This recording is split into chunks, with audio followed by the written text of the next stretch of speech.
তো আমি একটু মঙ্গলাচরণ করে তারপর শুরু করি, কেমন? ওম অজ্ঞানতিমিরান্ধস্য জ্ঞানাঞ্জনশলাকয়া চক্ষুरुन्मिलितं তস্मै শ্রী গুরবে নমঃ। শ্রী চৈতন্য মনোভীষ্টং স্থাপিतं জ্ঞান ভূতলে স্বয়ং রূপ কদা মह्यं দদাতি স্বপদান্তিকम्। বন্দে অহং শ্রী গুরু শ্রীযুক্তপদ কমলং শ্রী গুরুन् বৈষ্ণবাশ্চ শ্রীরূপং সাগ্রজাতং সগণ রঘুনাথ তং সজীবং সাদ্বৈতং সাবধূতং পরিজন সহিতং কৃষ্ণ চৈতন্য দেবং শ্রী রাধা কৃষ্ণ পাদং সগণ ললিতা শ্রী বিশাখানি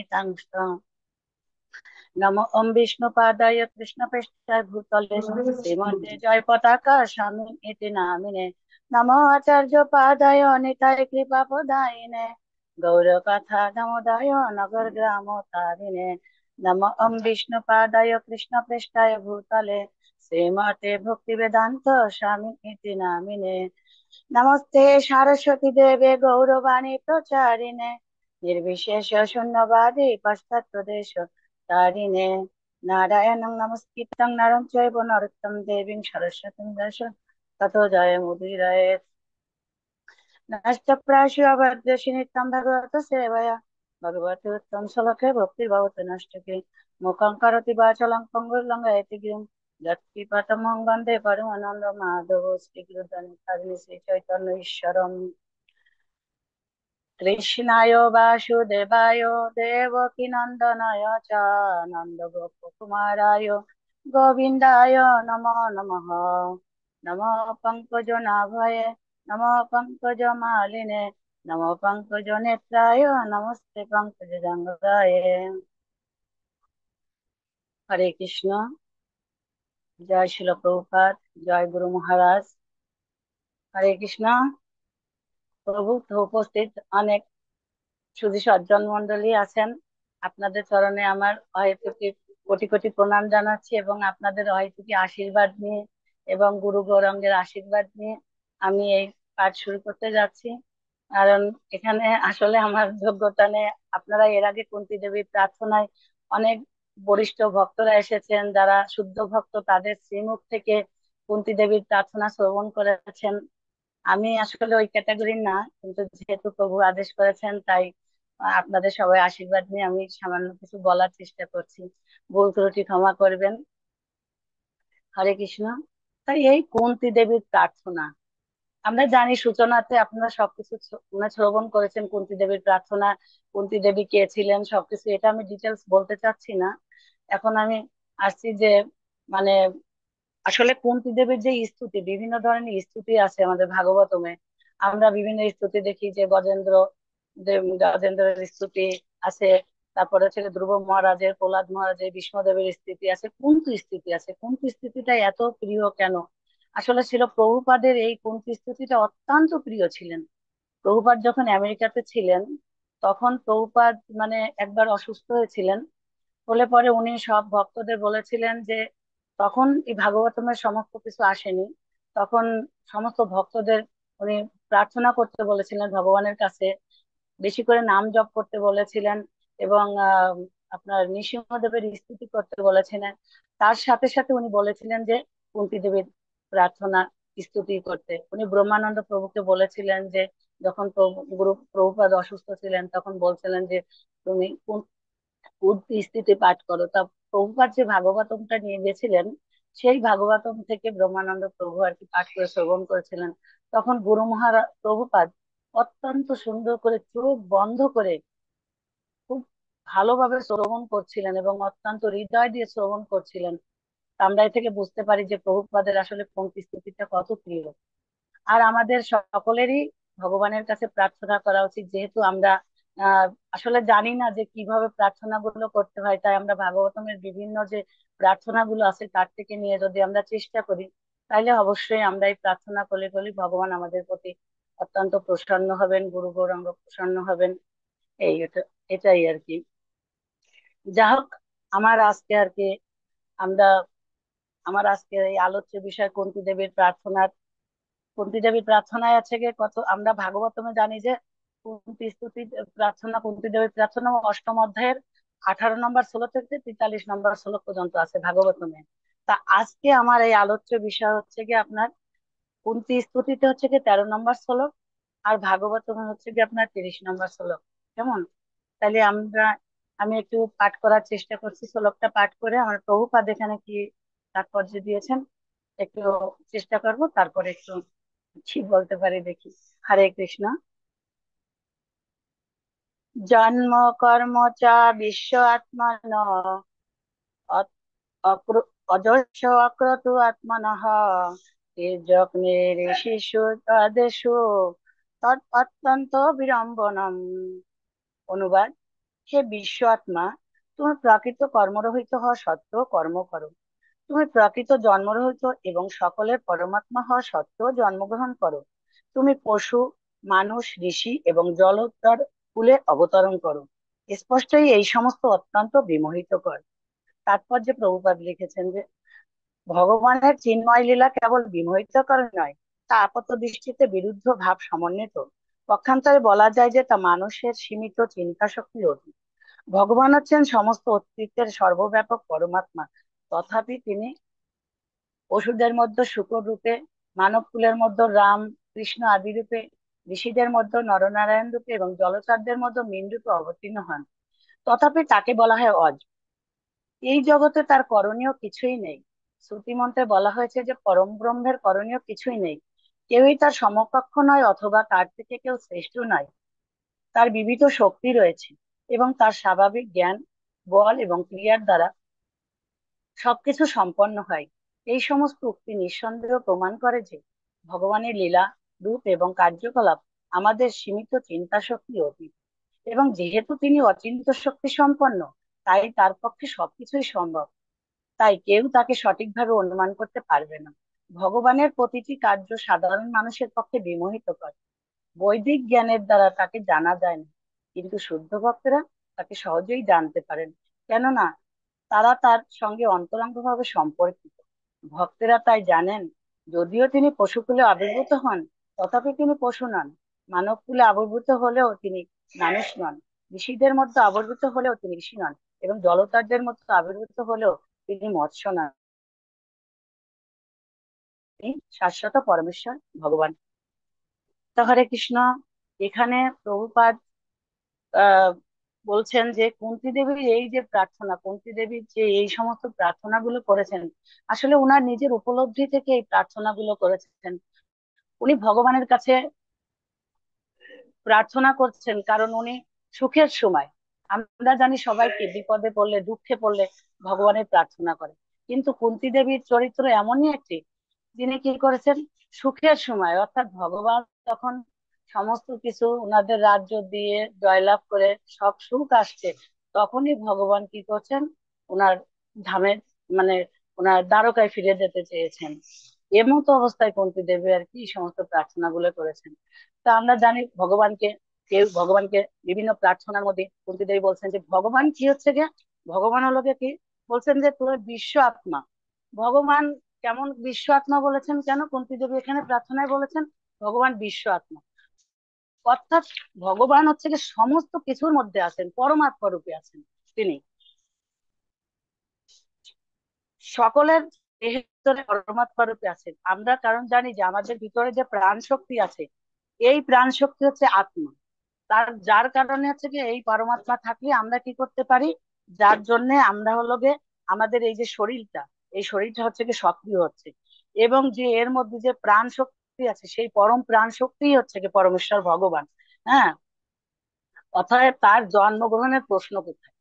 আসলে আমরা দেখি ভগবান এমন ভাবে লীলা বিলাস করেন, ভগবান সাধারণ মানুষের মতো জন্ম বিলাস করতেছেন। দেখো যেমন আমরা জানি যে কৃষ্ণ লীলাতে আমরা দেখতে পাই যে যে ওই যে বালকাল তীর্থ আছে না, প্রভাস তীর্থ যেটা গুজরাটে আছে, সেখানে ভগবান কি করছেন, এক গাছের নিচে আছেন, সেখানে কি করছে গাছের উপরে বসে আছেন, সেখানে এই বেয়া দেশে কি করছে তার একটা মানে পায়ে তীর মেরে দিয়েছেন। তীর মেরে দিলে কি হচ্ছে গিয়ে দেখা যাচ্ছে যে তিনি, মনে হচ্ছে আপাত দৃষ্টিতে মনে হলো যে তিনি অন্তলীলা করছেন, কেমন দেহত্যাগ করেছেন। কিন্তু প্রকৃতপক্ষে ভগবানের তো কোনো জন্ম নেই, মৃত্যু নেই। আসলে কি ভগবান কি সত্যি সত্যি দেহত্যাগ করেন? আবার আমরা দেখতে পাই কি মথুরার কারাগারে ভগবান কংসের কারাগারে জন্মগ্রহণ করেছেন, কিন্তু কিভাবে জন্মগ্রহণ করেছেন সেটা তো আমরা বুঝতে পারি না। সাধারণ মানুষের কাছে আসলে এইটা হচ্ছে কি বিভ্রান্তিকর হয়ে যায়। কিন্তু আসলে ভগবানের কোনো সত্যি না, ভগবানের কোনো জন্ম নেই ভগবান হচ্ছে কি আবির্ভূত হন। এবং ভগবান কিসের জন্য আবির্ভূত হন? ভগবান সকলকে কৃপা করার জন্য আবির্ভূত হচ্ছেন। কেমন আমরা দেখতে পাই যে, যেমন দেখতে আমরা সাধারণ মানুষ কি করছে, দেখছে কি দেখছে যে ভগবান আবির্ভূত হলেন ওই যে বাল্যকালে। তারপর আপনার কংসের কারাগারে আবির্ভূত হয়ে কোথায় চলে গেলেন? গোকুলে চলে গেলেন। সেখানে যাচ্ছে গিয়ে বৃন্দাবনে উনি লীলা বিলাস করলেন ছোটবেলায়। অনেক কংসকে বিভিন্ন লীলা বিলাসের মাধ্যমে অসুর বধ করেছেন, বিভিন্ন লীলা করেছেন। এ থেকে কি করছে আমরা, যেমন মানে আমরা অত্যন্ত আসলে বিদ্ধ হয়ে যাই। ভগবানের জন্ম মৃত্যু নেই, কিন্তু কি হচ্ছে কখনো কখনো যেমন ভগবান হচ্ছে গিয়ে সূর্য, আমরা সূর্যের মতো দেখতে পাই যে ভগবানকে আমরা দেখতে পাচ্ছি, কিন্তু আমাদের ধারণাটা ভুল। সূর্য যেমন সূর্য আছে, আমরাকে কিন্তু কাছে সূর্য আছে, আর ভগবান এরকম সবসময় আছেন, কিন্তু ভগবানকে আমরা দেখতে পাচ্ছি না। যেমন সূর্য আমাদের চোখের অন্তরালে, দৃষ্টির অন্তরালে চলে যাচ্ছে, তখন হচ্ছে গিয়ে ভগবানও ওই রকম, মানে আমরা ভগবানকে এরকমই করি, তাহলে হচ্ছে গিয়ে এইভাবে আমরাকে বিভ্রান্ত হয়ে যায়। তার কারণে কুন্তী দেবীর আর একটা স্থিতিতে আমরা দেখতে পাই যে কি করে কুন্তী দেবী দেখছেন যে ভগবান কি হচ্ছে কি সম্মুখে দাঁড়িয়ে আছেন। আবার কি করছেন, উত্তরার গর্ভের ভিতরে চলে গিয়ে কি করছেন, সেখানে গর্ভকে সঞ্চার করে পরীক্ষিত মহারাজের প্রাণ রক্ষা করছেন। দেখছেন ভগবান রথের উপর বসে আছেন, কিভাবে সূক্ষ্মভাবে ভগবান আবার কোথায় চলে গেছেন, উত্তরার গর্ভে মরেছেন। তাই এই যে বিভ্রান্তিকর অবস্থা, এটা দেখে গেছে কুন্তী দেবী নিজেই বিভ্রান্ত হয়ে গেছে। কেমন কেমন বিভ্রান্ত হয়েছেন, কেননা পরমেশ্বর ভগবান বলছেন না যে, এই যে গীতায় বলেছেন, কি বলেছেন, যে জন্ম কর্ম চমে দিব্যম এবং যো ব্যক্তি তত্ত্বতঃ ত্যক্তা দেহং পুনর্জন্ম নয়তি মামিতি সোঅর্জুন। অর্থাৎ বলছেন, হে অর্জুন, আমার এই অপ্রাকৃত জন্ম কর্ম তথ্য অবগত হও, এবং এই ভব সংসার থেকে জন্মগ্রহণ করলে তার আর পুনরায় জন্মগ্রহণ করতে হয় না। তিনি কোথায় যান? আমার নিত্যধামে চলে যান, আর এ বিষয়ে কোনো সন্দেহ করো না। তা ভগবান বলেছেন। আবার অন্য জায়গায় ভগবান কি বলেছেন, যে অজ অপি স্বর্ণ অব্যয়াত্মা। আর অজ শব্দ মানে, অজ মানে কি? অজ মানে হচ্ছে কি ভগবান হচ্ছে কি জন্মহীন, এবং অব্যয়াত্মা শব্দ হচ্ছে কি তিনি অবিনাশী। হ্যাঁ, আর এইটা হচ্ছে গিয়ে ভগবানের এই যে কৃষ্ণ তত্ত্ব। কেমন? তাইলে আমরা এই যে ভগবানের কুন্তী দেবী প্রার্থনার মাধ্যমে কি হচ্ছে, ভগবানের যে ভগবত তত্ত্ব, এইটা হচ্ছে গিয়ে তিনি ব্যাখ্যা করার চেষ্টা করছেন। আসলে ওনার জীবনে অনেক দুর্ঘটনা গেছেন, উনি কুন্তী দেবীর জীবনে অনেক দুঃখ কষ্ট গেছেন, অনেক দুঃখ কষ্ট গেছেন। কিন্তু তিনি কি করছেন, এই প্রার্থনা গুলোর মাধ্যমে তিনি মনে করে করে যে ভগবান আমাকে কি করেছেন, কি দিয়েছেন, কি কি করেছেন, কিভাবে সাহায্য করেছেন, সেইভাবে ভগবানকে কুন্তী দেবী প্রার্থনা প্রার্থনা করেছেন। কারণ আবার আরেকটা এসে বলেছেন যে, উম, কারণ এইভাবে এখান থেকে আমাদের শিক্ষণীয় কি, এখান থেকে আমাদের শিক্ষণীয় কি, আমরা যে অবস্থাতেই থাকি না কেন, ভগবান সুখে থাকুক দুঃখে থাকুক যা কিছু থাকুক, আমরা ভগবানকে আমাদের মনে রাখতে হবে, ভগবানের স্তুতি করতে হবে, তাহলে হচ্ছে যে সেই স্তুতিটা হবে ফলপ্রসূ। কেমন? তাহলে ভগবানের এই প্রার্থনা সূচিত কুন্তী দেবী ভগবানকে বলছেন যে কি, যেমন এই যে তুমি অন্তরে ওর বাহিরে রয়েছো, বিশ্ব আত্মা না বলছে না, যে তুমি অন্তর, এই যে অন্তর, বিশ্ব আত্মা না অন্তর, আত্মা বিশ্ব না, অজস্র অকর্তম আত্মা না, হ্যাঁ বিশ্ব আত্মা না বলছেন। কেন? অন্তরে ভগবান কি রয়েছে বলছেন যে, হে কুন্তী দেবী বলছেন যে ভগবান তুমি অন্তরে বাহিরে থাকাও তুমি দৃষ্টির অবস্থা। শ্রীকৃষ্ণ সকলের অন্তর্যামিনী রূপে আছেন আমরা জানি। ভগবান বলছেন কি, অর্জুনকে গীতায় বলেছেন কি, ঈশ্বর সর্বভূত নাম নির্দেশে অর্জুন তিষ্ঠ। তারপরে আমরা ভগবানের মানে গীতায় 15 অধ্যায় 15 নম্বর শ্লোকে দেখছি কি, সর্বস্ব চাহং হৃদি সন্নিবিষ্ট। তো ভগবান কি হচ্ছে গিয়ে আমাদের এই হৃদয়ে অবস্থান করেছেন, তিনি আমাদের স্মৃতি জ্ঞান যা কিছু সবকিছু দিচ্ছেন। বাস্তবে তিনি কি হচ্ছে গিয়ে সবার অন্তরে অবস্থিত। এমনকি তিনি একটা অণুর মধ্যে, বলছে না যে ক্ষুদ্র পিপীলিকা থেকে ব্রহ্মাণ্ডের সর্বোচ্চ জীব ব্রহ্মার মধ্যে ভগবান আছেন। তাহলে তিনি হচ্ছে গিয়ে সেই অণুর মধ্যেও তিনি আছেন বিরাজমান। শ্রীকৃষ্ণ অন্তরে আছে, বাহিরে আছে, কিন্তু অন্তরে আর বাহিরে আছে এই হচ্ছে এই যে নিখিল চরাচরে যত জীব ফুল যা কিছু আছে না কেন, সবকিছুর ভিতরে ভগবান আছেন। তাই এই যে আমরা অন্তরে কিভাবে পরমাত্মার রূপে আছি, আর বাইরে কিভাবে আমরা দেখতে পাই, অর্জুনকে ভগবান শিক্ষা দিয়েছিলেন কিভাবে, বিশ্বরূপ দর্শনের মাধ্যমে। বিশ্বরূপে দেখিয়েছিলেন যে তুমি দেখো আমার বাহ্যিক রূপটা কেমন। অর্জুন সেটা কি করেছিলেন, দর্শন করেছিলেন। কেমন, যেমন আমরা দেখতে পাই কি, যেমন বিশ্বরূপের মাধ্যমে যারা আসলে বোঝে না, তাদের কি করছে, যারা তাদের কি এই বিশ্বরূপের মাধ্যমে ভগবান কি বোঝাতে চেয়েছেন, যে দেখো আমার এই বিশ্বরূপ, এই যে সমস্ত বিশ্ব ব্রহ্মাণ্ডের যে বর্ণনা দিচ্ছে, এই যে সমস্ত পর্বত পাহাড় পর্বত যেগুলো আছে ভগবানের অস্থির সাথে বর্ণনা করা হয়েছে। আর মহাসমুদ্র গুলোকে ভগবানের শরীরের বিভিন্ন গহ্বর করে বর্ণনা করা হয়েছে। আর ব্রহ্মাণ্ড লোক নামের যে ভগবানের যে মানে উম, শীর্ষ দেশ আছে মাথার, সেটাকে মানে মস্তক বলে বর্ণনা করা হয়েছে। যারা ভগবানকে দেখতে অক্ষম তারা এইভাবেই করতে পারে, এই শাস্ত্র চক্ষুর মাধ্যমে, বৈদিক জ্ঞানের মাধ্যমে তারা হচ্ছে কি ভগবানের এই জড় সৃষ্টিকে উপলব্ধি করে মনে করতে পারে যে এটা ভগবান। যেমন আমরা ভগবান গীতা বলছে না যে আমি জলের রস, মানে ভগবান তার যে এই একাদশ অধ্যায়ে ভগবান তার সমস্ত কিছু বর্ণনা করেছেন। আমরা এইতে যখন এইগুলো দৃশ্যমান হবে, একটা পাহাড় দেখে তখন আমরা মনে করতে পারি এটা তো ভগবানেরই অস্তিত্ব।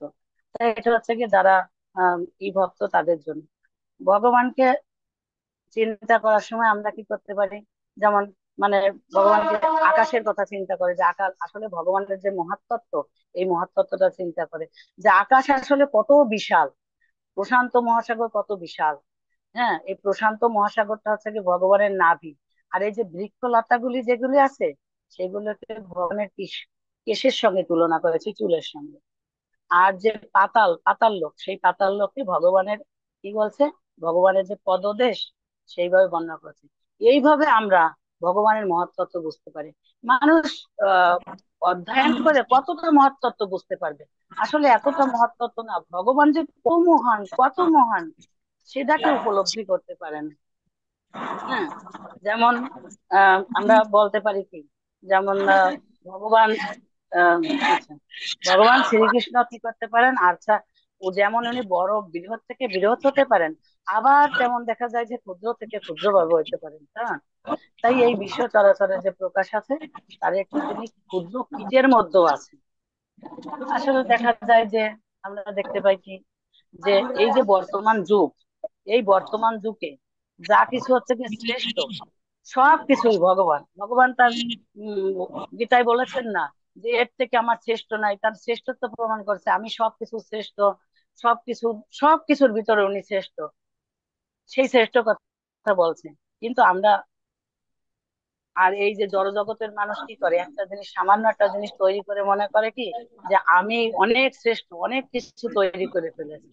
কিন্তু ভাগবতমে আমরা কি দেখতে পাই, মানে দেখতে পাই যে কপিল দেবের পিতা যে কর্দমমণি ছিলেন, সে কর্দমমণি কি হচ্ছিলেন, মানে মাতা দেবহূতি উনাকে এত সেবা করেছিলেন, সেবা করতে করতে উনি রাজকন্যা ছিলেন রানী, রাজকন্যা থাকা সত্ত্বেও তিনি কি করছিলেন, তার পতির সেবা অত্যন্ত সুন্দরভাবে পতির সেবা করেছিলেন।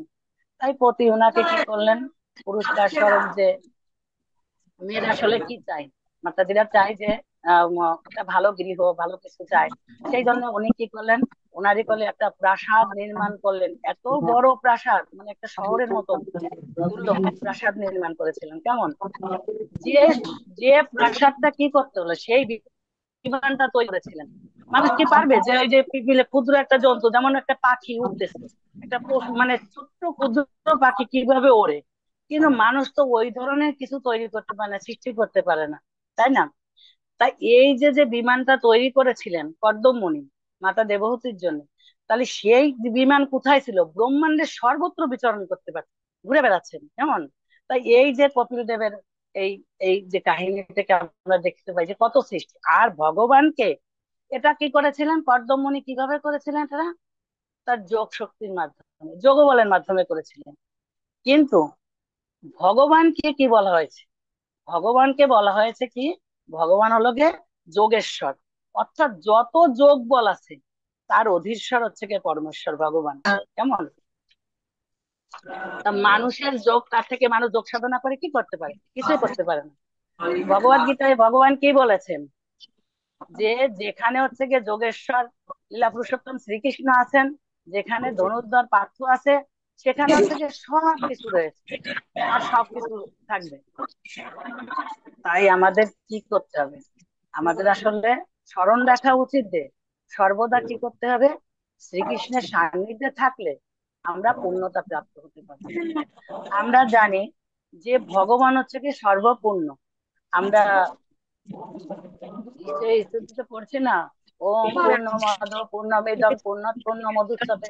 ভগবান হচ্ছে যে সম্পূর্ণ পূর্ণ, সম্পূর্ণ প্রাপ্ত। তাহলে আমরা যদি সেই পূর্ণতার সাথে সঙ্গ করি, তাহলে কি হবে, আমরা বিশেষভাবে আমরাও পূর্ণতা প্রাপ্ত হতে পারবো। তাহলে কিভাবে আমরা এই পুণ্যের সাথে যুক্ত হব, কিভাবে যুক্ত হতে পারি? বিশেষভাবে এই কলিযুগে, কলিযুগে কি করেছেন শ্রীকৃষ্ণ, কি রূপে এসেছেন, পবিত্র নাম রূপে অবতরণ করেছেন। কেমন, কলিকালে নাম রূপে কৃষ্ণ অবতার, চৈতন্য চরিতামৃতে আমরা দেখেছি। কেমন, এই জন্য চৈতন্য মহাপ্রভু কি বলেছেন, যে নাম নামকারী বহুদা নিজ সর্বশক্তি তত্তার পিতা, নিয়মিত স্মরণা কালো এতাদৃশী তব কিবা ভগবান মর্মাপি দুর্দৈব দৃষ্টি প্রিয় দৃষ্টি দৃষ্টি ন জানি ন অনুরাগ। আমার কোনো রাগ জন্মায়নি। ভগবান বলছে, এ ভগবান, আপনি এত কৃপাময়, এত কৃপাময়, যে এই আপনার যে পবিত্র নাম, এই নামের মধ্যে তুমি তোমার সমস্ত শক্তিকে অর্পণ করে দিয়েছেন। কেমন, আর তুমি নাম রূপে কি করছে, আমরা কি করতে পারি, ভগবানের সান্নিধ্য প্রদান করেছে, ভগবান সান্নিধ্য প্রদান করেছেন আমাদের, ভগবান নামের সাথে যুক্ত হতে।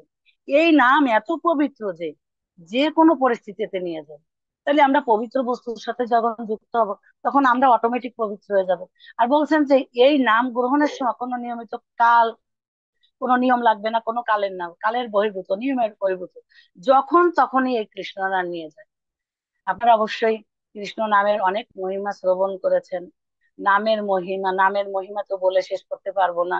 যা হোক, আজকে অল্পের মধ্যে নামের মহিমা, যেহেতু বলছে কি এই পবিত্র নাম, কারণ এই পবিত্র নাম যখন আমরা জপ করব, তখন কি করবো, ভগবানের সাথে আমরা যখন জপ করি, মালায় যখন হরে কৃষ্ণ মহামন্ত্র জপ করি, হরে কৃষ্ণ কৃষ্ণ কৃষ্ণ হরে হরে, হরে রাম রাম রাম হরে হরে, এই যে মহামন্ত্র কীর্তন করতেছি, আমরা কি করতে পারি, আসলে ভগবানের সাথে অনেক মানে অন্তরঙ্গ ভাবে ভগবানের সাথে যুক্ত হতে পারি, তাই না? ভগবান বলছেন যে তোমার এই যে নাম দিছো, এত সুন্দর নাম, কিন্তু হে ভগবান, তুমি কৃপা করে আমাকে তোমার সান্নিধ্য দান করতে প্রস্তুত আছো, কিন্তু আমার এমনই দুর্ভাগ্য যে আমি এই সুবর্ণ সুযোগ গ্রহণ করতে পারছি না।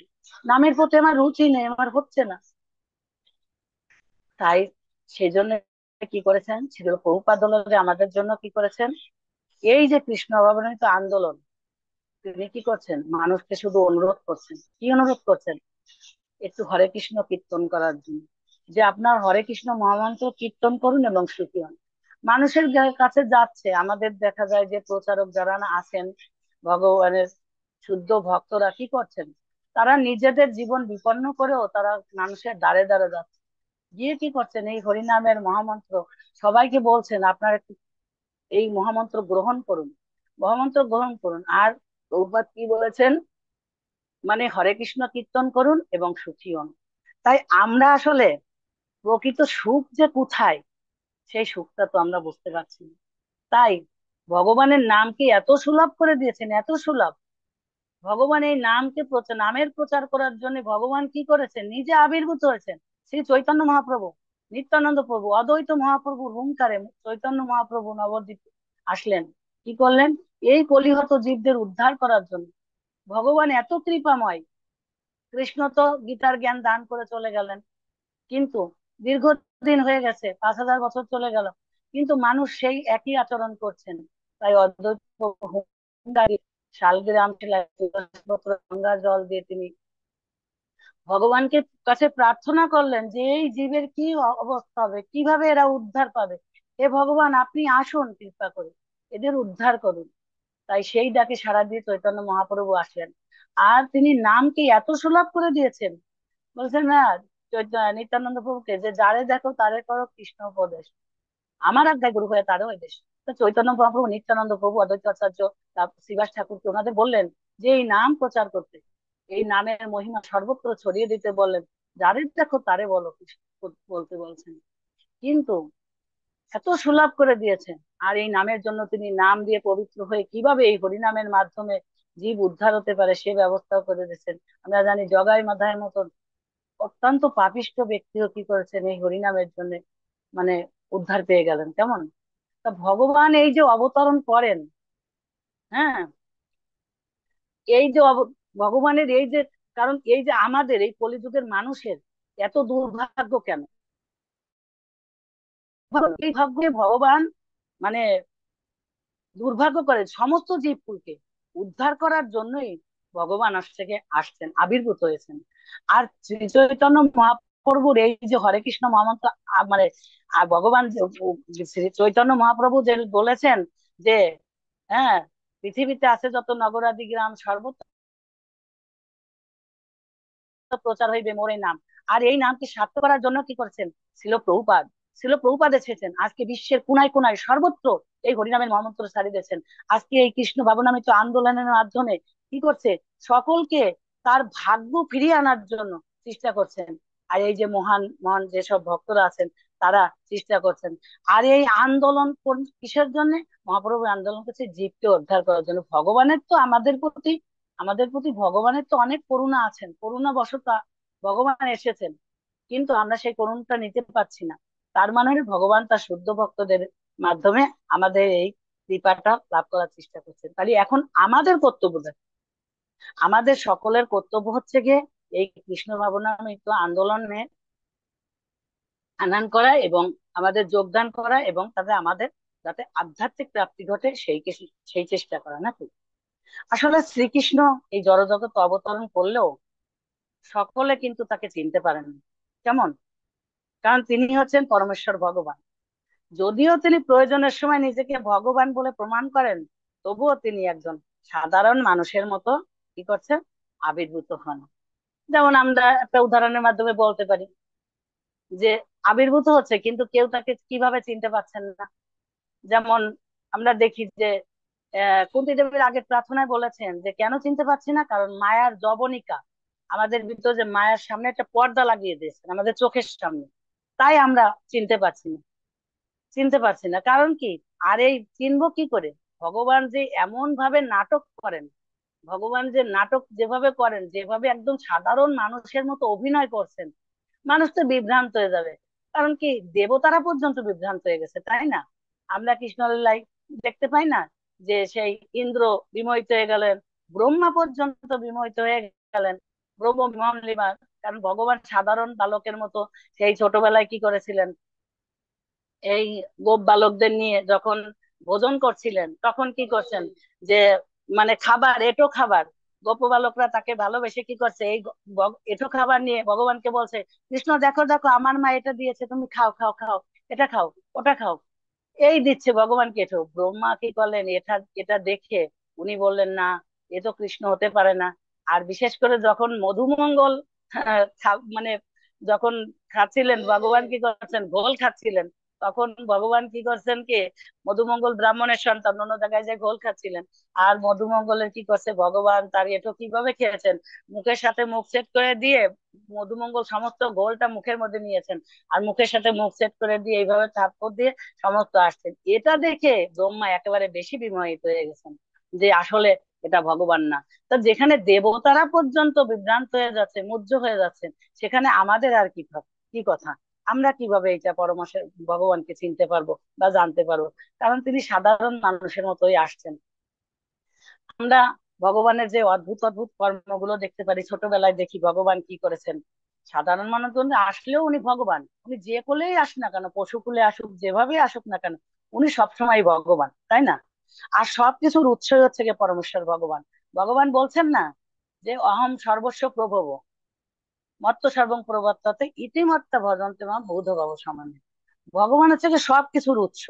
কিন্তু নির্বিশেষবাদীরা কি করেছে, ভগবানের এই মানে যে ব্রহ্ম সুখ লাভ করতে চান, তারা কি করে, এই যে যোগীরা বিভিন্ন যোগ সাধনা করে, করে কি করে, শেষে কি দেখা যায়, শেষে দেখা যায় যে তারা সেই ভগবানের চিন্তাই করে, ভগবানের কাছেই, ভগবানের কথাই চিন্তা করে, ভগবানকে লাভ করতে চায়, তাই না?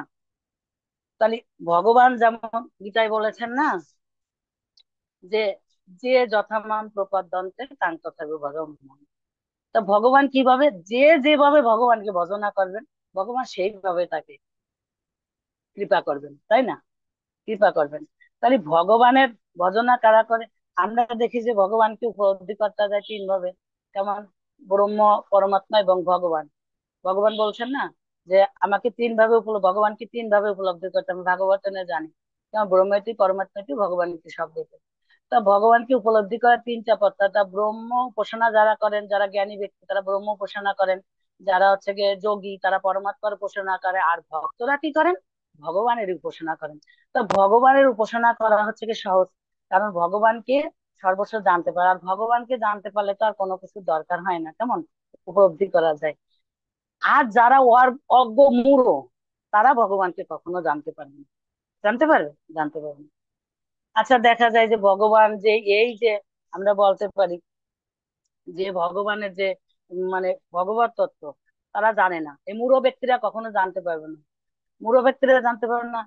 তারা না জেনে কি করে, ভগবানের এই যে সাধারণ ভাবে ভগবান যে জন্মগ্রহণ করছে, এটা হলো যে ভগবান বলে যে ওই ভগবান দেখছি সাধারণ মানুষ, তাকে একটা সাধারণ মানুষ বলে জ্ঞান করে। কিন্তু ভগবানের যে ভগবত তত্ত্ব, সেটা তারা বুঝতে পারেনি। কিন্তু আমরা দেখতে পাই যে ভগবান কত অলৌকিক অলৌকিক ক্রিয়া সাধন করছেন ছোটবেলায়।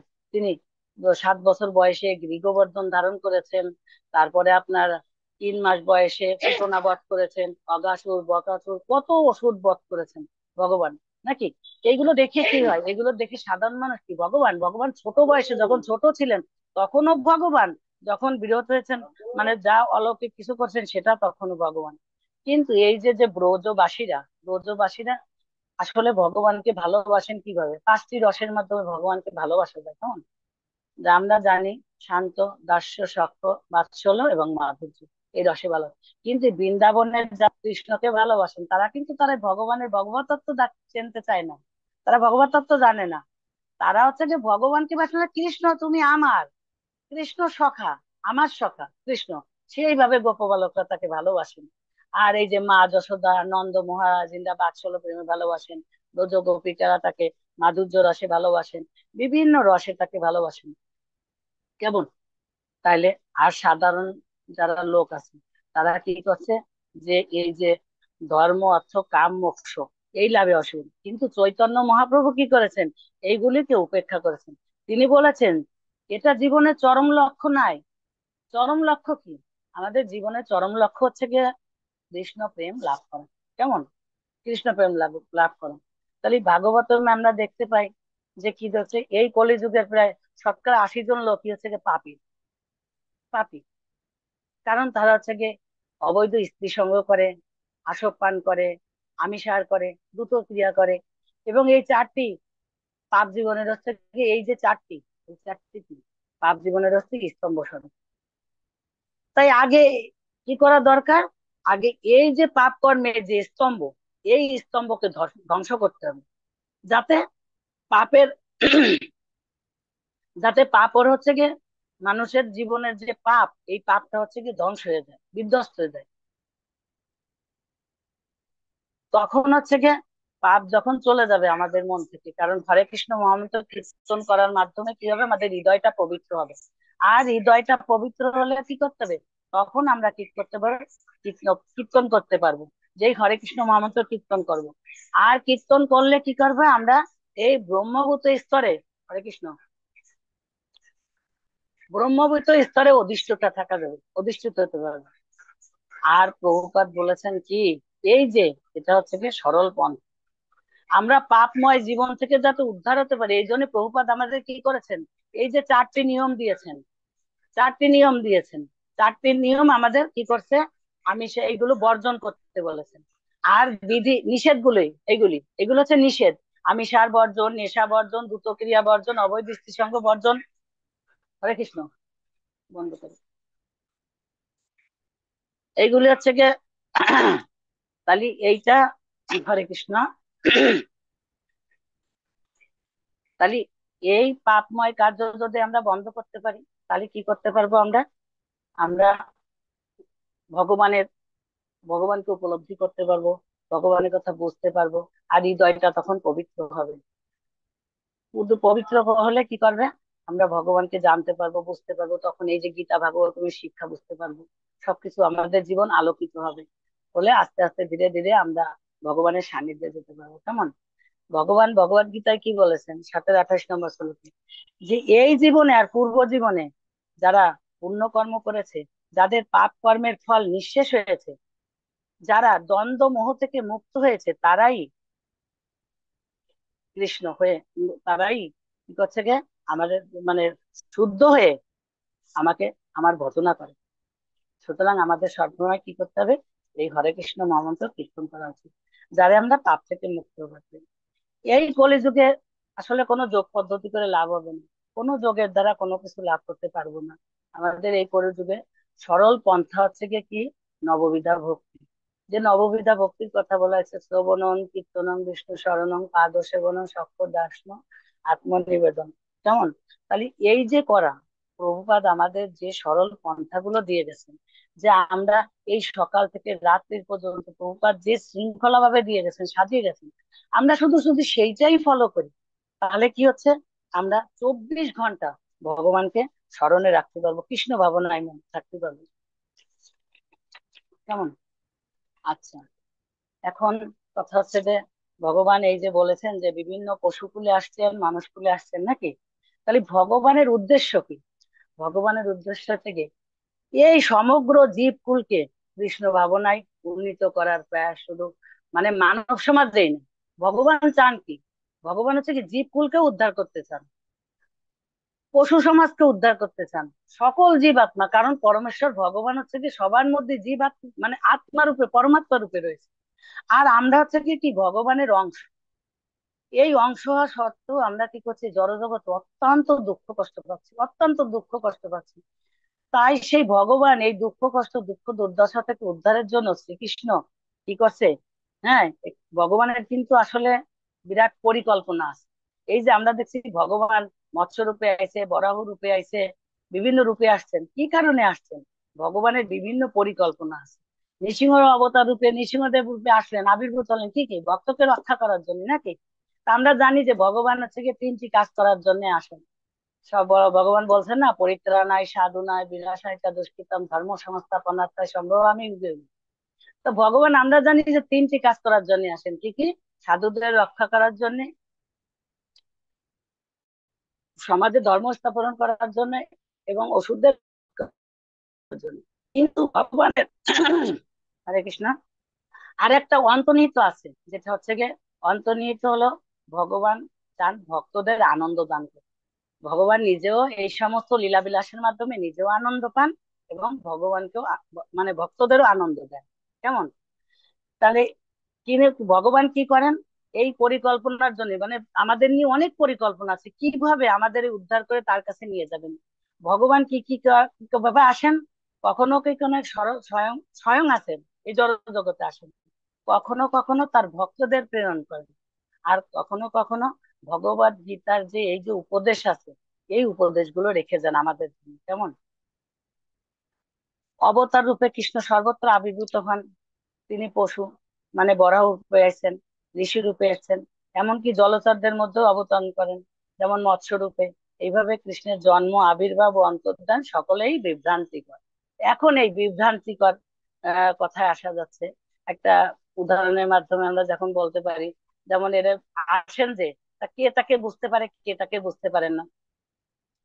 দেখা যায় যে এই যে মানে নাটক, নাটকের মধ্যে মানুষ বিভিন্ন রকম সাজে, সাজগোজ করে কি যাত্রা দলে আমরা দেখি যে বিভিন্ন মানে সেজে অভিনয় করতেছে, কিন্তু আমরা হয়তো তাদের সাথে পরিচিত, দেখছি যে এই লোক, কিন্তু যখন স্টেজে অভিনয় করে তখন আমরা কিন্তু তাকে ধরতে পারি না যে কে। কিন্তু তার সন্তান, যদি মা বিভিন্ন ধরনের রূপ নিয়ে সাজেও, সন্তান কিন্তু তাকে ঠিকই চিনতে পারে। তখন দেখা যায় যে মা বলে চিৎকার করে ডাক দেয়, আর কেউ কিন্তু চিনতে পারে না। কেমন?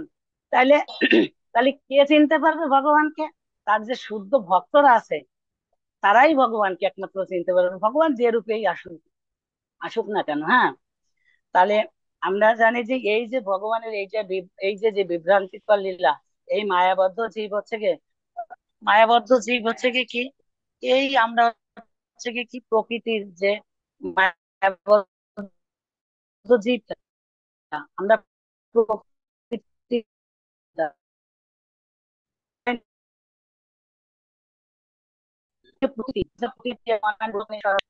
অহংকার ও বিমূঢ়াত্মা কর্তা আমি আসছি আমাদের কর্মফল ভোগ করার জন্য আমরা এই জগতে আসছি এবং কর্মফল আমরা ভোগ করছি। এটা প্রকৃতির নিয়মেই হচ্ছে, আমাদের পূর্বজন্মের কর্মকৃত ফল অনুযায়ী আমরা এখানে জন্মগ্রহণকে আসছি। কিন্তু আমরা কি মনে করছি, আমরা মনে করছি আমরা কর্তা। আর এই অভিমানটাই আমাদের অধপতনের কারণ। কেমন? এই জন্য আমরা এই যে ত্রিগুণ দ্বারা, তিনটে গুণ, আমরা তাহলে কি করব, আমরা এই ধরনের যে গুণের সঙ্গ করব আমরা সেরকমই দেহ ধারণ করব।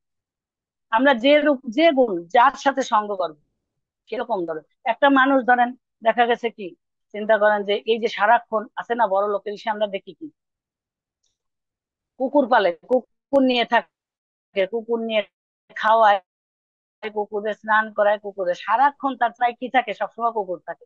আর ভগবান বলছেন না যে অন্তকালে তো আমি স্মরণ মুক্ত কালে বরং, আমরা অর্থাৎ এই দেহ ত্যাগ করার সময় আমরা যেভাবে যেভাবে দেহ ত্যাগ করবো, যে চিন্তা করে দেহ ত্যাগ করবো, পরবর্তী জীবনে আমরা কি করো সেই রকম দেহ ত্যাগ দেহ ধারণ করব।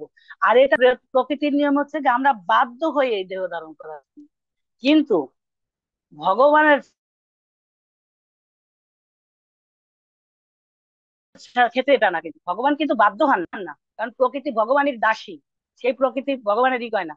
ভগবান হচ্ছে কি এই এই যে প্রকৃতির, আমরা নিয়মের অধীন কিন্তু ভগবান হচ্ছে কি অধীন নয়। এইটাই হচ্ছে কি জীবাত্মা এবং ভগবানের মধ্যে পার্থক্য। আর লোকেরা কি করতেছে, জীব, আর তখন এবার কি করেন যে জীব কুলকে দেহান্তরের এই আবর্তন থেকে উদ্ধার করার জন্যই কৃষ্ণ এই আবির্ভাব আর অন্তর্লীলা বিলাস করেন। তাই শ্রীকৃষ্ণের আবির্ভাব ও অন্তর্লীলার পিছনে বিরাট পরিকল্পনা উপলব্ধি করা আমাদের কি হচ্ছে কি উচিত, যে ভগবান কেমন আসলেন। এমন আর যে ভগবান খেয়াল খুশি মতন আসেন, এই জড়জগতে অবতরণ করেন, বিরাট পরিকল্পনা। তাহলে কেন তিনি আসবেন কেন? আমাদের আমাদের জন্য ভগবান দুঃখ করেন। আসলে আমাদের পরিচয় কি জানেন, ভগবানের পরিচয় কি, আমরা তো ভগবানের চিন্ময় অংশ, ভগবানের অংশ, ভগবানের সন্তান। ভগবান গীতায় বলছেন না যে মামে বংশ জীবলোকে জীবভূত সনাতন। কিন্তু আমরা আমরা ভগবানের চিন্ময় অংশ, ভগবানের সন্তান, কিন্তু এই জড়জগতে পতিত হয়ে আমরা কলুষিত হয়ে গেছি, যার কারণে এত দুঃখ কষ্ট ভোগ করছি। কেমন? তাহলে ভগবান আমাদের এই যে জড়জগৎ থেকে, আমাদের এই জড়জগৎ থেকে উদ্ধার করার জন্য, তিনি আমাদের ভগবত ধামে নিয়ে যাওয়ার জন্য ভগবান আকুল হয়ে আসে। ভগবানের পরিচয় কি, ভগবান হচ্ছে গিয়ে সন্তান হারা পিতা। ভগবানও চেয়ে বসে আছেন আমাদের দিকে, যে এই জীব কখন আমার দিকে একটু ফিরে তাকাবে, কখন ফিরে তাকাবে। যে ভগবান, আমি এতদিন এই যে বিভিন্ন দেহে দেহে ঘুরে ঘুরে ঘুরে ঘুরে বহু জনি ভ্রমিনাথ লইনু শরণ, নিজ গুণে কৃপা করো অধম তারণ। ভগবান যে আমি বহু জনে বহু দুঃখ কষ্ট ভোগ করছি, তুমি এখন আমাকে এর থেকে উদ্ধার করো। আমি আর জন্ম মৃত্যুর এই জরা জরা জন্ম মৃত্যু জরা ব্যাধির চক্রে আর আবর্তিত হয়ে চাই না। এই জন্য ভগবান এসেছেন। কেমন? নিয়ে যেতে চান। তার জন্য ভগবান কি বলেছেন না, যে সর্বধর্মান পরিত্যাজ্য, তুমি সমস্ত ধর্মকে পরিত্যাগ করো। সর্বধর্মান পরিত্যাজ্য মাম একম শরণং ব্রজ, অহম তাম সর্বপাপজ্ঞ মোক্ষস্বামী নাশ হতে। ভগবান বলছেন তুমি সব রকম ধর্ম পরিত্যাগ করে কেবল আমার শরণাগত হও, আমি তোমাকে সমস্ত পাপ থেকে মুক্ত করবো, এই বিষয়ে কোনো সন্দেহ করবো না। কেমন? তাহলে এই যে আমরা যে জন্ম, তাহলে ভগবানের আবির্ভূত আমরা কারণগুলো জানতে পারছি, কেন ভগবান আসছেন। আর এই সমস্ত কথাই কুন্তী দেবী ভগবানকে মনে মনে করে ভগবানকে কিভাবে ভগবান তাদের রক্ষা করেছেন, কি করেছেন না করেছেন এটা বলছেন। হ্যাঁ, আসলে এই যে আমরা যে বিভিন্ন ধরনের যে জন্ম মৃত্যু জরা চক্র, মানে ইসে যে আবর্তিত হচ্ছি, বিভিন্ন শরীর ধারণ করছি, এই ধারণ করে কি আমরা আসলে সুখী? না, আমরা সুখী না। আমরা এমন মূঢ়, এত দুরাচার, যে ভগবান আমাদের মানে এই জীবনে এই অনিত্য সুখ যে আমরা কোথায় পাবো, এই সুখের আয়োজন ভগবান কিন্তু করে রেখেছেন, কিন্তু আমরা সেটা গ্রহণ করতেছি না। কারণ ওই যে বলা হয় না যে কি, যে আমরা ভগবান এইভাবে আসতেছেন আমাদের কাছে, আমরা দেখতে পাচ্ছি, আমরা দেখতে পাচ্ছি না ভগবানকে, দেখেও আমরা চিনতে পারছি না। কেন চিনতে পারছি না, কিভাবে চিনতে পারবো? ভক্তরাই চিনবে ভগবানকে, যে প্রেমাঞ্জন সুরিত ভক্তি বিলোচন, যার সেই প্রেম চক্ষু আছে, তখন তিনি চিন্তা করতে পারবেন। আর আমরা কি করছি, ভগবান এত কিছু কষ্ট আমাদের জন্য স্বীকার করছেন, ভগবানে আসার দরকার নেই, কোনো কিছুর দরকার নেই। বারবার ভগবান আবির্ভূত হচ্ছেন, আসছেন, কেন আসছেন? আমাদের উদ্ধার করার জন্য। আর আমরা অজ্ঞতাবশত তার প্রমাণ করে থাকছি। আমরা এত সরল ভাবে পেয়েছি। এই যে আমরা প্রভুপাদ আমাদের যে শিক্ষা দিয়েছেন, আমরা হরি নাম পেয়েছি, এমন সৎ গুরুদেব পেয়েছি, সবকিছু পেয়েছি। সবকিছু হাতের নাগালে পাওয়ার জন্য পেয়েও আমরা কি করতেছি, আমরা সেটাকে গ্রহণ করছি না। তাই এই অজ্ঞানের অন্ধকার থেকে আমাদের কি করতে হবে, আমাদের মুক্ত হতে হবে। আর এই শাস্ত্র গ্রন্থের মাধ্যমে অজ্ঞানতা দূর হবে, এবং হরিনামের জপের মাধ্যমে আমরা কি করবে, আমাদের মন শুদ্ধ হবে। তাইলে আমরা কি করব, ভগবানের কথা স্মরণ করে অজ্ঞানের অন্ধকার থেকে মুক্ত হয়ে ভগবত দ্বারে যেতে পারবো। যে আমরা তো ঘুমিয়ে আছি মায়ার কোলে, মায়ের কোলে ঘুমিয়ে আছি। তাই মহাপ্রভু বলেছেন না, জীব জাগো কোরা চাঁদ বলে, কত নিদ্রা যাও মায়া পিশাচির কোলে, এনেছি ঔষধি মায়া নাশিবার লাগি, হরি নাম মহা মন্ত্র লও তুমি মাগে। চৈতন্য মহাপ্রভু আমাদের জিকে ডাকতে বলছে, আমরা ঘুমিয়ে আছি মায়ের কোলে, আমাদের জেগে এই হরিনাম মহামন্ত্র নিতে বলছে। কেমন আমাদের উদ্ধার করার জন্য ভগবান আসলেন, বলছে আমি বিনা বন্ধু আর কে আছে তোমার, আমি ছাড়া তোমার তো কোনো বন্ধু নেই, তা ভগবানই একমাত্র বন্ধু আমাদের। তাই ভগবানের শরণ নিতে হবে। এটাই কুন্তী দেবীর প্রার্থনার মাধ্যমে আমাদের শিক্ষা, যে ভগবানের কথা কিভাবে আমরা স্মরণ করে ভগবানের কাছে যেতে। তাই এই বলে আমি আমার পাঠে বিশ্রাম রাখছি। হরে কৃষ্ণ। জয় শিল প্রভুপাদ কি জয়, গুরু মহারাজ কি জয়। তো মাতাজিকে ধন্যবাদ দিয়ে ছোট করতে চাই না আসলে। অত্যন্ত সুন্দর সাবলীল ভাবে, অত্যন্ত চমৎকার ভাবে উপস্থাপনা করেছেন কুন্তী দেবীর শিক্ষা। তো আমরা মাতাজির কাছে যদি আমাদের এই যে এতক্ষণ মাতাজি আমাদেরকে কৃষ্ণ সম্পর্কে, কুন্তী দেবী সম্পর্কে এবং আমাদের প্রার্থনা সম্পর্কে এবং আধ্যাত্মিক জ্ঞান সম্পর্কে যে কথাগুলো বললেন, তার থেকে আমাদের কারোর যদি কোনো প্রশ্ন থেকে থাকে আমাদের হ্যালো তাহলে করতে পারেন হ্যান্ড রাইজ, এবং যে কোনো মন্তব্য থাকলে করতে পারেন। হ্যালো মাতাজি উত্তর দেওয়ার চেষ্টা করবে, আর মাতাজি যদি কোনো কারণে মাতাজি উত্তর না দেয় তা আমি আমরা চেষ্টা করবো সেখানে উত্তর দেওয়ার। হরে কৃষ্ণ। ঠিক আছে।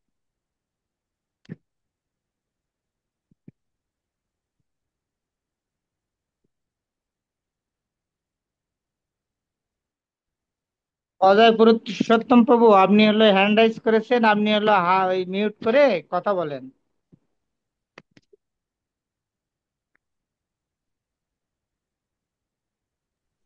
হরে কৃষ্ণ। সবাই বৈষ্ণব চরণে দণ্ডবত প্রণাম জ্ঞাপন করছি। আমার প্রশ্ন হচ্ছে যে, মাঝে বলছে যে ভগবান কৃষ্ণ কেন আসেন পৃথিবীতে, যে ধর্ম সংস্থাপন জন্য আমরা গীতাতে পাই যে তিনি ধর্ম সংস্থাপনের জন্য, তাদের পরিত্রাণ করার জন্য এই ভগবান আসেন। তার মানে দেখতে হবে ভগবানের অসীম শক্তি, শক্তির কোনো সীমা নাই। তিনি তার তিনি কিন্তু পারতো তার ধাম থেকে তিনি সবকিছু পরিচালনা করার জন্য। ভগবান যে সর্বশক্তিমান, এই বিষয়টা নিয়ে বলছি।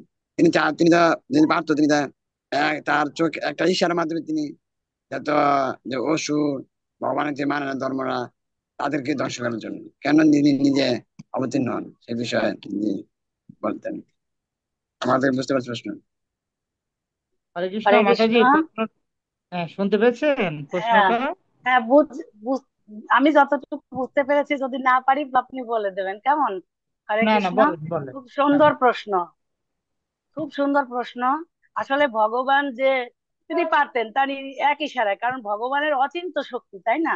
আমরা জানি ভগবানের শক্তি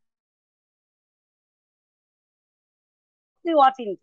তিনি পারতেন ওখানে বসেই কি করতে পারতেন, তিনি একটা ইশারা করে বা ওনার শুদ্ধ ভক্তদের পাঠিয়ে এই যে ধর্ম সংস্থান করা বা উম, সাধুদের রক্ষা করার জন্য বা ধর্ম সংস্থাপন করার জন্য, এগুলো উনি করতে পারতেন। ওখানে প্রভুপাদের মতো শুদ্ধ ভক্ত পাঠিয়ে এই যে ধর্ম সংস্থাপন করতে পারতেন। ওষুধের বধ করার জন্য করোনা ভাইরাসের মতন একটা ভাইরাস ছেড়ে দিলে হয়ে যেত। এর জন্য ভগবানকে আসার দরকার নাই। ওই যে বললাম যে ভগবানের আসার একটা কারণই হচ্ছে গিয়ে ভগবান চান তার এই লীলা বিলাসের মাধ্যমে মানে ভক্তদের আনন্দ দান করতে এবং তার যে জীবকে উদ্ধার করে তার ধামে নিয়ে যাওয়ার জন্য। এ বিষয়ে একটা গল্প আছে, বলি। একটা বীরবলা আকবরের একটা কাহিনী আমরা জানি, যে বীরবল আর আকবরের কাহিনী হয়েছে যে আকবর একদিন বীরবলকে জিজ্ঞাসা করছে, আচ্ছা তোমার ভগবান আমাদের, তুমি তো বলো সর্বশক্তিমান, আমাদের আল্লাহ সর্বশক্তিমান, তাহলে তোমার এই যে ভগবান বারবার, তোমার ভগবান নিজে আসা লাগে কিসের জন্য? তোমার ভগবান নিজে আসে কেন? কেন ভগবান আসে নিজে? তো তোমার ভগবানের কি শক্তি নাই? তখন বীরবল বলছিলেন, ঠিক আছে আমি আপনাকে উত্তরটা দেব। তারপরে কি হয়েছে, বীরবল মানে যা হোক একটা নৌবিহারে বের হয়েছে। বের হয়ে যায় বীরবল, বসে আছেন একটা নৌকায়, আর আকবর ওই ও বীরবল আর আকবর আছে। আর ওনার সৈন্যরা দেখছে যে একটা মানে ওই আর একটা নৌকায় একটা বাচ্চা আর কি আছে। তা সেটা দেখা যাচ্ছে যে নৌকাটা দুলছে দুলছে, প্রকৃতির দৃশ্য দেখতে দেখতে নৌকাটার থেকে হঠাৎ করে বাচ্চাটা পড়ে গেছে। তা আকবর লক্ষ্য করেছেন যে উনার বাচ্চা পড়ে গেছে, উনার ছেলে পড়ে গেছে, দেখছেন যে উনার বাচ্চা। উনি তাড়াতাড়ি কি করছেন, ঝাঁপ দিয়েছেন। ঝাঁপ দিয়ে যায় তাকে উদ্ধার করছে, দেখে যে একটা পুতুল। পুতুল তখন তো খুব রেগে গেছেন আকবর। বীরবলকে বলছে, হ্যাঁ তুমি আমার সঙ্গে এরকম মস্করা করলে কেন, এর করলে? তখন বললেন, হুজুর না, আসলে আমি আপনাকে বুঝাতে চেয়েছিলাম যে আপনি আমাকে যে প্রশ্নটা করেছিলেন যে তোমার ভগবান কেন নিজে আসেন, কেন অন্যদের পাঠান, আর কি শক্তি নেই? তা দেখেন, আমি বীরবল আপনার জন্য জীবন দিতে রাজি। আমি আপনার পাশে ছিলাম, আপনার এত সৈন্য সামন্ত ছিল, কিন্তু আপনি আমাদের হুকুম করতে পারতেন। তা না করে আপনি কেন নিজে চলে গেলেন, নিজে ঝাঁপ দিলেন জলে? আমাদের ভগবানও ঠিক সেই রকম। ভগবান না, আকবর বলছে যে কেন আমি দেবো না, আমার ছেলে, আমার কি সেটা বলার সময় আছে যে তোমার কি মানে তুমি একে উদ্ধার করো, এটা বলারই আছে? বলে আমাদের ভগবানও ঠিক সেই রকম, নিজে পারলেও নিজে আসেন এই তার সন্তানদের উদ্ধার করার জন্য। কেমন, এ থেকে আমরা এই শিক্ষা করতে পারি। হরে কৃষ্ণ। পালকগড় প্রভু, আপনি যদি কিছু বলেন, আমার হয়তো ভুল না, ত্রুটি হইতে আপনি পারে। আপনি সঠিক উত্তর দিয়েছেন, সুন্দর উত্তর দিয়েছেন। এখন আমাদের যে প্রশ্ন করেছিল সে বুঝতে পেরেছে কিনা আসলে। মাতাজি তো সঠিক উত্তর দিয়েছেন। এই প্রভু হরিবল, হিরণময় প্রভু, অজয় পুরুষোত্তম প্রভু, পুরুষোত্তম, আপনি বুঝতে অজয় পেরেছেন? পুরুষোত্তম প্রভু প্রশ্ন বুঝতে পেরেছেন উত্তর? হ্যাঁ, বুঝতে পারছি, বুঝতে পারছি। ধন্যবাদ অসংখ্য। আচ্ছা আচ্ছা। হরে কৃষ্ণ। আমাদের মাঝে যারা আছেন, আর এই শ্রীপতি চৈতন্য প্রভু কই, আপনি ভিডিও না কেন?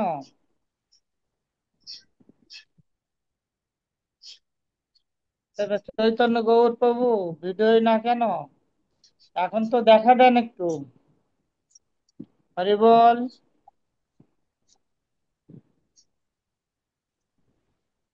এই সুশান্ত রায় হলো, আমাদের সুশান্ত রায় টিচার হলো। উম, আর কোনো অভিজ্ঞতা, যদি কেমন লাগলো আজকের এই প্রোগ্রাম, মাতাজির বলা কেমন লাগলো, যদি একটু আপনি সংক্ষেপে বলেন। হরি বল প্রভু, হরে কৃষ্ণ। আমাকে হ্যাঁ চৈতন্য। বলকানায় প্রভু বলছিলেন যে মাতাজি লেকচার শেষ হলে রেকর্ড অফ করতে। হ্যাঁ। তো আমি আমাকে, এখনো রেকর্ড চলছে, আমাকে কো হোস্ট করে রাখছে। আমি উনাকে বলছিলাম যে আপনি আমাকে হোস্ট করেন। তো হোস্ট আচ্ছা আচ্ছা। তো রেকর্ড অফ হয় না, ওই জন্য আর বেশি কিছু না বলি, এই রেকর্ড চলতে আছে, এটা ইউটিউবে যাবে আবার। আচ্ছা আচ্ছা, ধন্যবাদ। এই সুশান্ত রায় প্রভু, সুশান্ত, হ্যাঁ, হরে কৃষ্ণ। আপনি আপনার মন্তব্য একটু, যদি আমাদের এই যে প্রোগ্রামে আপনি অ্যাটেন্ড করেছেন, মাতাজি এতক্ষণ কৃষ্ণ কথা বললেন, তা আপনার উপলব্ধি যদি একটু শেয়ার করতেন। হ্যাঁ, মাতাজি খুব সুন্দর করে বোঝালেন। আহ তা খুব ভালো লেগেছে আসলে। পৃথিবীতে যদি আমরা ভালো কর্ম করি আহ, তাহলে সেই পরমাত্মার কথা বলেছেন উনি, কিছু বিধিনিষেধের কথা বলেছেন যে এইভাবে যদি আমাদের জীবনকে যদি আমরা পরিচালনা করি তাহলে আমরা সৃষ্টিকর্তা সেই মহাপ্রভুর কাছে যেতে পারবো। তাই আমাদের এই জড় জগতে ভালো কাজ করতে হবে। যদি ভালো কাজ করি তাহলে সেই কাজের মাধ্যম দিয়েই শুধু আমরা সেই মহাপ্রভুর কৃপা লাভ করতে পারবো। হরে কৃষ্ণা। সদাশিব প্রভু, আপনার অভিজ্ঞতা শেয়ার করেন, আজকে কেমন লাগলো মাতাজি বললেন। হরে কৃষ্ণ প্রভু প্রণাম। তো মাতাজি অনেক সুন্দরভাবে হ্যালো। আহ ধরো যে আমাদের কুন্তী দেবীর যে ধারাবাহিক ভাবে যে আমরা পাঠ শ্রবণ করছি আসলে অনেক সুন্দর। মানে প্রতিনিয়তই কিছু কিছু লীলা আমরা ভগবানের এবং তার পার্শ্বদ বৃন্দদের আমরা শুনতে পাচ্ছি, এতে আমাদের অনেক ভক্তি জীবনের অনেক মানে অগ্রসরের পথে অনেক সুবিধা। মাতাজি অনেক সুন্দর বলেছেন, অসংখ্য ধন্যবাদ মাতাজিকে। হরে কৃষ্ণ। হরে কৃষ্ণ। হরে কৃষ্ণ আমাদের প্রভু। বলেন। আসলে আমি সেইভাবে দিতে পারিনি, আমার আসলে যোগ্যতা ছিল না, ওইভাবে ক্লাসে উপস্থাপন করতে পারিনি। ও, এটা হলো বৈষ্ণবের মহত্ব। বলছে আমাদের মাঝে পুষ্প সেভাবে আসলে মুকুন্দ, হয়নি, উপস্থাপন পুষ্প করতে মুকুন্দ পারিনি। প্রভু আছে। পুষ্প মুকুন্দ প্রভু যদি ভিডিওতে আসেন এবং আমাদের সঙ্গে যদি কিছু বলেন, অভিজ্ঞতা শেয়ার করেন। না পুষ্প প্রভু, মুকুন্দ আমি প্রভু। প্রশংসা চাই না প্রভু, আমার ভুল ত্রুটি কোথায় আছে, কারণ এটা আমাদের প্ল্যাটফর্মটা হচ্ছে শিক্ষার জন্য, যেহেতু হ্যাঁ, আমাদের অবশ্যই। শিক্ষা গ্রহণ করার জন্য। আমার কোনো আপনি কোনো প্রশংসা করবেন না, আমার কোথায় কোথায় ভুল ত্রুটি হয়েছে কি হয়েছে সেটা আমাকে বলবেন, কারণ আপনাদের মানে এইগুলি জানতে পারলে আমার জীবনে হয়তো আমি আর একটু মানে ভালোভাবে বলার চেষ্টা করব, কৃষ্ণ কথা বলার পারবো অভিজ্ঞতা, কিন্তু আপনার প্রশংসা করলে আমি পিছিয়ে যাব। হরে কৃষ্ণ। পুষ্প মুকুন্দ প্রভু আমাদের মাঝে আছেন, যদি ভিডিওতে আসতেন আর কিছু বলতেন সর্বশেষ। হরে কৃষ্ণ বাবু, প্রণাম আছি স্যার। ওই রেকর্ড চলছে তো এই জন্য ভিডিওতে আসতে চাচ্ছিলাম না। হ্যাঁ। তো হ্যাঁ, ওই রেকর্ডের সমস্যা নেই, ভিডিও আসলে সমস্যা নেই। আপনি একটু দর্শন দেন, দিয়ে তারপরে কথা হবে। ওই মিনু রানী মাতাজি হাত তুলেছিলেন। আচ্ছা, তার আগে আমি একটু বলে নিই। আমি আজকে ক্লাস শুরু হওয়ার আগের থেকে জয়েন করেছিলাম জমি, শুধু এই জন্য যে আজকে আমি পাঠটা প্রথম থেকে শেষ পর্যন্ত মানে পাঠে থাকবো ওই জন্য। কারণ আমি হচ্ছে এই মাতাজির পাঠ নিয়ে মানে ওনার প্রশংসা না, যেটা আমার অনুভূতি সেই অনুভূতির জায়গা থেকে বলছি যে প্রত্যেকটা কথার যে একটা থেকে একটা স্তর থেকে আর একটা স্তরে যাওয়ার সময় উনি যে প্রত্যেকটা কথা কিন্তু একটা রেফারেন্স রেফারেন্স দিয়ে যাওয়া। হ্যাঁ, এটা আমার খুব ভালো লাগে এবং আমি সবসময় কিন্তু এটাই খুব মানে আমার ভালো লাগে যে প্রত্যেকটা কথার পিছনে যেন কোনো একটা রেফারেন্স থাকে। যে আমি কথা বলছি, আমি এখান থেকে কথা বলছি, আমি প্রভুপাদের কথা বলছি, বা আমি গুরু মহারাজের কথা বলছি, বা আমি গীতার কথা বলছি, বা আমি উপনিষদের থেকে কথা বলছি। এটা আমার প্রচন্ড ভালো লেগেছে। আমার সবসময় এটা খুব ভালো লাগে যে একটা স্তর থেকে আরেকটা স্তরে জাম্প করার সময় রেফারেন্স দেওয়া, এবং একটা লীলা থেকে আরেকটা যে কোনো লীলা বলার সময় যে রেফারেন্স দিয়ে কথা বলাটা, এটা আমার ভীষণ পছন্দ। এবং মাতাজির কাছে আমি মাতাজির কাছে তো কৃতজ্ঞ যে উনি এত সুন্দর কথা বলেন এবং আমার শোনার সৌভাগ্য হয়েছে। হ্যাঁ, আমি এই জন্য খুব নিজেকে সমৃদ্ধ করতে পেরেছি। না, আমার খুব ভালো লেগেছে। না প্রভু এইভাবে মাতাজি প্রণাম। বলবেন না, হরে আর কৃষ্ণ প্রণাম প্রভু, এইভাবে বলবেন না প্রভু। আপনি আমার সংশোধন করবেন, কেমন আমার কোথায় ভুল ত্রুটি হয়েছে সংশোধন করুন আর প্রভু। আজকে আমার আরেকটা যা তো দেখি দিয়া তো। না না, সংশোধন করার সে ইয়ে ক্ষমতা যোগ্যতা দক্ষতা আমার নেই, ওটা পালক রঙ্গ প্রভু আপনাকে বলবেন আর কি, ঠিক আছে। আরেকটা আছে এই আরতি হালদার মাতাজি, এবং যে মাতাজি প্রথমে আহ জয় রাধা মাধব কীর্তন করেছিলেন, এই দুইজন মাতাজিকে আমার প্রণাম। কারণ এই জন্য যে আসলে বৈষ্ণবদের গুণ এমনই হওয়া উচিত যে কিছু বলতে বললেই বলা উচিত আর কি। হ্যাঁ, যে আমি এখন পারছি না বা আমার এখন এই সমস্যা, এটা না। কারণ আমরা মাকে মা বলে ডাকলেও মা ডাক শোনে, মাম্মি বললেও ডাক শোনে। হ্যাঁ, যাই বলি না কেন, আমি যে মাকে ডাকছি, মা যদি বুঝতে পারে, যে কোনো শব্দের ডাকলেই মা বুঝতে পারলেই হয় যে আমি মাকে ডাকছি। তো আমার যে কোনো সময় কিছু বলতে বললে সেটা খারাপ হলো কি ভালো হলো সেটা বড় ব্যাপার না, যে তাৎক্ষণিকভাবে বলতে পারাটা এটা সবচেয়ে বড় গুণ। আর ওনারা তো অনেক সুন্দর চমৎকার করেছেন, মানে অসম্ভব সুন্দর করেছেন। তা এই জন্য মাতাজি দুইজনদের প্রতি আমার ভীষণ, মানে ওনাদের চরণে আমার প্রণাম, যে কিছু বলতে বলার সঙ্গে সঙ্গেই যে বলতে পারাটা, এটা আমার খুব ভালো লেগেছে, এবং ওনাদের চরণে আমার বারবারই প্রণাম। তো আপনারা আমার জন্য একটু আশীর্বাদ করবেন, তাহলে কোনো প্রণাম সেই কারণে। তো আসলে হরে কৃষ্ণ প্রভু, আমরা, আপনার শ্রীচরণে প্রণাম। হ্যাঁ প্রণাম, আমি একটা কথা বলে নেই। সেটা হলো যে আমাদের এই যে কৃষ্ণ কথা কখনো খারাপ নেই আর ভালো নেই, কারণ কৃষ্ণ কথা মানে এর একটা উদাহরণ আছে, ইক্ষু। আগ, আগ আপনি এলে সামনেতে চেবাইলেও মিষ্টি, পিছনে চেবাইলেও মিষ্টি, যেখানে কামড় মাঝখানে কামড়ালেও মিষ্টি আসলে।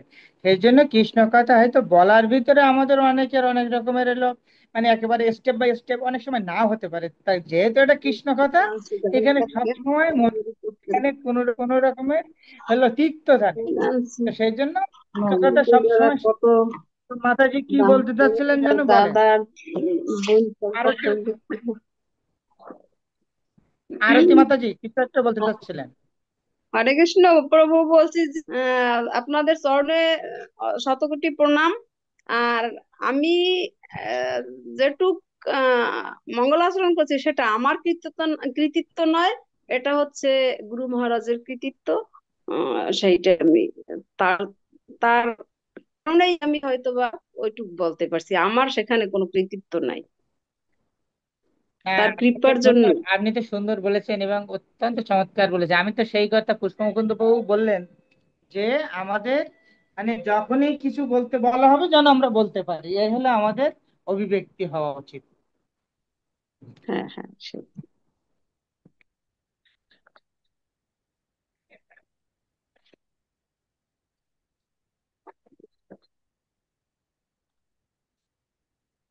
তো আমাদের আর কারোর কোনো কথা আছে কিনা, কোনো অভিব্যক্তি বলার স্বতঃস্ফূর্ত নিজের ইচ্ছায়? আরে মিনুরারি মাতাজি কিন্তু হ্যান্ড রাইজ করে রাখছেন। কই? ও মিনুরানী মাতাজি, বলেন, আপনার প্রশ্ন বলেন। প্রশ্ন না, আসলে আমি তো আজকে অপরাধ করে ফেলেছি, সকলের চরণে ক্ষমা করবেন আমাকে। কেন, কি অপরাধ? আমার গলাটা আসলে একদম বর্ষার, এমনি কণ্ঠে সুর নেই। হ্যাঁ, ভগবানের কথা যেমন বলা যায় তেমনই মধুর। তারপরে ওই যে বলা হয় যে অভক্তের মুখে কৃষ্ণ কথা শ্রবণ না করি, তো আমি তো আসলে ভক্ত হতে পারিনি, এই জন্য কিছু পারিও না। আমাকে আদেশ করা হয়েছিল রাধা মাধব কীর্তন করার জন্য, কিন্তু আমি সেটা পারিনি করতে, অধম তো সেই জন্য। আর মাতাজির চরণে অনন্ত কোটি প্রণাম, সকলের চরণে অনন্ত কোটি প্রণাম, অপরাধ ক্ষমা করবেন। মাতাজি সুন্দর আলোচনা করলেন ভগবানের লীলা, ভগবানের গুণমহিমা, প্রভুপাদের শিক্ষা, আমাদের করণীয়, বহুত রকম শেখালেন, বোঝালেন, কিন্তু আমি তো আসলে যে বললাম আমি মূঢ়, এই জন্য কিছুই বুঝতে পারি না। তো এখানে এই এত ভগবানের এত মহিমা, এত লীলা, এর মধ্যে কুন্তী দেবী আমাদের কি শেখালেন, যদি একটু মিল বন্ধন করে দিতেন, আমি আসলে মূলত তাই বুঝি না, একটু বোঝা যদি কৃপা করেন। হরে কৃষ্ণ। প্রশ্নটা কি, কি প্রশ্নটা? এই প্রশ্নটা হলো যে ভগবানের যে এত লীলা মহিমা আলোচনা করা হলো, আমাদের করণীয়, প্রভুপাদের শিক্ষা, অনেক কিছু আলোচিত হলো, কিন্তু এখানে কুন্তী দেবী আমাদের কি শেখাতে চাইলেন, সেটা যদি একটু মিল বন্ধন করে দিতেন, যে কুন্তী দেবী আমাদেরকে এই এই শিক্ষা দিলেন। মাতাজি বলেন। হরে কৃষ্ণ। খুব সুন্দর প্রশ্ন আসলে। তা কুন্তী দেবীর শিক্ষা, এটা বলতে গেলে তো আমাকে প্রথম থেকেই বলতে হবে। কুন্তী দেবীর আসলে শিক্ষা, কুন্তী দেবী এটা ভগবানের গ্লোরিফিকেশন করছেন, ভগবানের যে ভগবান কি দিয়েছেন আমাদের, ভগবান তাকে, তার জীবনে অনেক দুঃখ কষ্ট ছিল, কুন্তী দেবীর প্রার্থনাটা জানতে হবে যে কুন্তী দেবী কোন মুহূর্তে প্রার্থনাটা করেছেন, কেন কুন্তী দেবীর প্রার্থনাটা এত মহিমান্বিত। কারণ ভাগবতমের প্রথম স্কন্ধে কুন্তী দেবীর প্রার্থনা আছে, এটা বুঝতে হবে যে আসলে কতটা মহিমান্বিত কুন্তী দেবীর প্রার্থনা। মানে সবাই আমরা বলছিলাম, আমি আমার পাঠে বলছিলাম যে আমরা আসলে দুঃখ কষ্টের মধ্যে ভগবানকে সবসময় স্মরণ করি, ভগবানকে ডাকি, কিন্তু কুন্তী দেবী যখন ভগবানকে স্মরণ করছেন কখন, তিনি যখন তার দুঃখের দিন শেষ, যখন মানে তার তার অনেক দুঃখ ছিল, মানে ছোটবেলা থেকেই কুন্তী দেবীর জীবনে আমরা জানি অনেক দুঃখ কষ্ট গেছেন। তারপরে যখন উনি পঞ্চপাণ্ডবদের দিলেন, মানে তখন ওনার স্বামীর গৃহে আসে অত কত দুঃখ কষ্ট। তারপরে ওনাকে এই যে আম, আপনার দুর্যোধন নানাভাবে নিপীড়িত করছেন, যখন পাণ্ডু দেহ রাখে, যখন উনি আবার হস্তিনাপুরে ফিরে আসেন, তখন পাণ্ডুরা মানে দুর্যোধন বিভিন্ন ভাবে হেনস্থা করেছেন। কিভাবে? আপনার এই ভীমকে বিষ বিষ প্রয়োগ করে মারার চেষ্টা করছেন, লক্ষাগৃহে ওনাদের আগুন প্রয়োগ করে মারার চেষ্টা করছেন, অনেক অনেক ভাবে নির্যাতন করেছেন। কুন্তী দেবী এত কিছু কষ্ট সহ্য করেছেন। সহ্য করার পরে যখন ওনার জীবনে সমাপ্তি মানে দুঃখের সমাপ্ত, অর্থাৎ কুরুক্ষেত্রের যুদ্ধ সমাপ্ত, আহ যুধিষ্ঠির মহারাজ রাজত্ব পেয়েছেন ফিরে, সবকিছু রেডি, যখন ভগবান কৃষ্ণ যখন হস্তিনাপুরে ফিরে যাবেন, ওই সরি, মানে যখন উনি দ্বারকায় ফিরে যেতে চেয়েছেন আর রথের উপর উঠছেন, অনেকবার যেতে চেয়েছেন কিন্তু যেতে দেননি, বিভিন্ন কারণে আটকায় রেখেছেন, তখন কুন্তী দেবী প্রার্থনা করছেন যে হে কৃষ্ণ, তুমি আমাদের ছেড়ে কেন চলে যাচ্ছ? আমার যখন দুঃখের সময় ছিল তখন তুমি আমাদের পাশে পাশে ছিল, সব সময় তুমি আমাদের দেখে রাখছো, আর এখন আমার দুঃখের দিন শেষ, এখন তুমি চলে যাচ্ছ আমাদের ছেড়ে। তাহলে তো আমার আমার জীবনের দুঃখটাই ভালো ছিল, আমরা এই সুখ চাই না। তাই বলে কি এখান থেকে আমাদের কি শিক্ষা? যে সুখ চাই না, বিপদ ও সন্ততা, মানে বলছে যে তুমি আমাদের তাহলে সেই বিপদই দাও আবার, কারণ বিপদ যখন দিয়েছিলে তখন তুমি আমাদের কাছে ছিলে, আজকে আমাদের সুখের দিন আছে, আজকে কৃষ্ণ তুমি আমাকে ছেড়ে চলে যাচ্ছ। তাইলে তাহলে এখান থেকে কি শিক্ষা পাচ্ছি আমরা? যে কুন্তী দেবী আসলে কি বুদ্ধিমান নয়? তিনি বিপদ চাচ্ছে কেন? ভক্তরা কি বিপদ চায়?